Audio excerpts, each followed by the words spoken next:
আজকের ভিডিওতে আমরা আলোচনা করব মিডিল রেঞ্জে কোন পায়রা ওড়ে এবং সুপার হাইটে কোন পায়রা ওড়ে।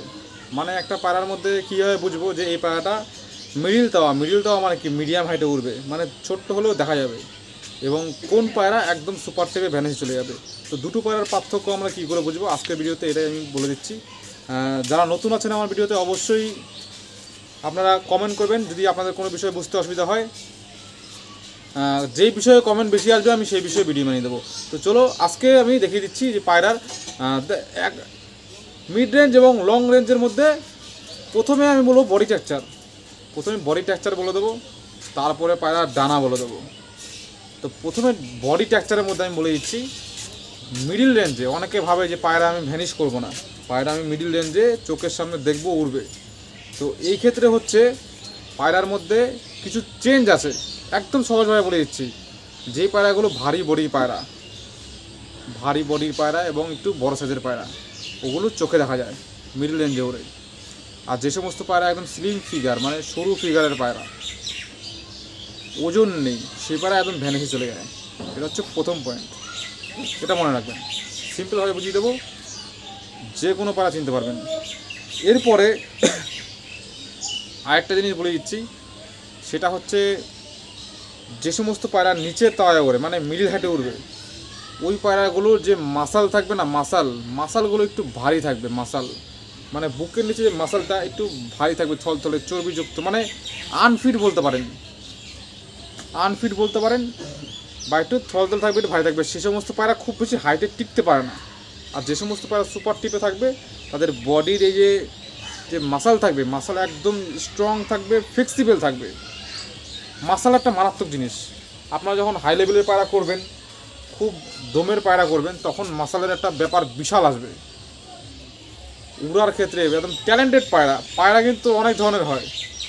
নর্মাল দম করে গেলেও ওইখানেই শেষ নয়, অনেক পায়রা ট্যালেন্টে আছে। কিছু কিছু পায়রা আছে কি আপনি যত পায়রা নিচে ছাড়বেন তাও নামবে না নিচে দেখে, বা পায়রার আপনি খোপ খুলে দেবেন, পায়রা নিচে দাঁড়াবেই না, পায়রা সোজা টিপ হয়ে যাবে, বোমের থেকে নামতে গিয়ে টিপ হয়ে যাবে, পায়রা খুঁজে পাবেন না। ওগুলো হচ্ছে কোয়ালিটি, ট্যালেন্ট বলে ওগুলোতে।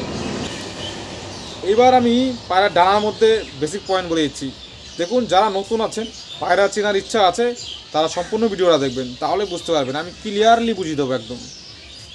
এবার ডানার মধ্যে একদম সহজ করে বলে দিচ্ছি আমি।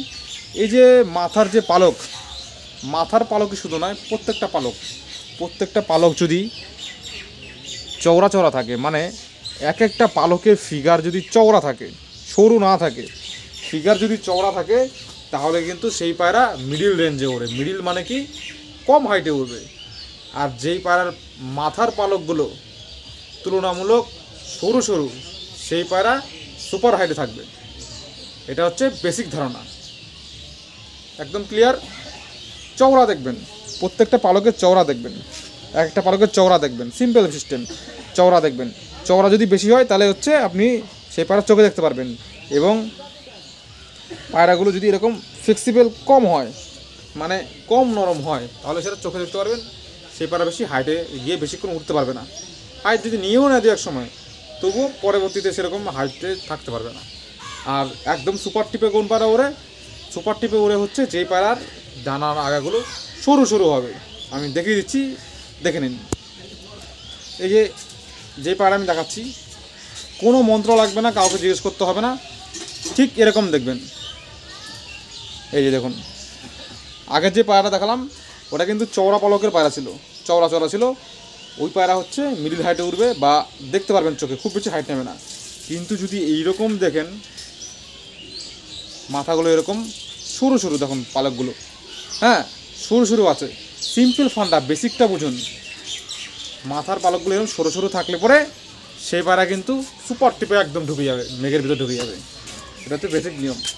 এবার শুধুমাত্র এটা দেখে নিলাম, তাহলে সুপার টিপে সব পায়রা ঢুকবে অত সহজ না। এর জন্য কী করতে হবে, আরও ডিটেলসে জানতে হবে, আরও গভীরে জানতে হবে। হ্যাঁ, উপর থেকে তো একটা জিনিস বেসিক ধারণা বুঝিয়ে দিলাম যাতে শর্টকাটে বুঝতে পারেন আপনাদের যদি একটা ধরুন মোটা পালকের পায়রা, চওড়া পালকের পায়রা কেউ হাতে দিয়ে বলে যে এই পায়রা সুপার টিপে ঢুকে ওরে, ওইখানে আপনারা চেক করে নেবেন। তাহলে নলেজটা থাকতে হবে, নলেজ থাকলে পরেই আপনি বেস্ট জিনিসটা পাবেন। কারণ পায়রা জগতে কাউকে বিশ্বাস করবেন না, কাউকে, যেই হোক কাউকে বিশ্বাস করা উচিত নয়। অর্ধেক বিশ্বাস রাখা অবশ্যই উচিত, কিন্তু অর্ধেক আপনার নিজের দক্ষতায় কিনতে হবে। লোকে কী করে, পায়রা কিনে পায়রা ভালো না হলে তার নামে দোষ পুরোপুরি দিয়ে দেয়।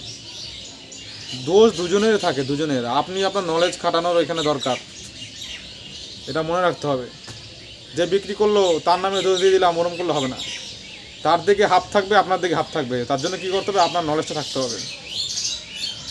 এর জন্য আপনারা আরও ভিডিও বেশি করে দেখুন, ভিডিও দেখুন, নলেজ বাড়ান, তাহলে কিন্তু পায়রা আপডেট হবে। আরও সবাই পায়রা চিনতে পারলে দেখবেন একটা সময় গিয়ে ভালো ভালো পায়রা পাওয়া যাবে সবার কাছে। এখন কিন্তু ভালো ভালো পায়রা সবার কাছে নেই, অবস্থা খুব খারাপ। এরকম দেখবেন। এবং পালকগুলোর মধ্যে অনেক সিস্টেম আছে, যেরকম ফাঁকা ফাঁকা থাকবে না। দেখুন এগুলো সরু সরু, কিন্তু প্রচুর ফাঁকা ফাঁকা নেই, কিন্তু খুব একটা, দেখুন খুব একটা গ্যাপ নেই। এবং এর কিছু হিসাব আছে, এই হিসাবে আমি ভিডিও আগে বানিয়ে দিয়েছি। যারা বেসিক জানতে যাচ্ছেন, আগে আমি ভিডিও বানিয়ে দিয়েছি, দারুণ ভিডিও করা আছে, ওইখানে দেখে দেবেন।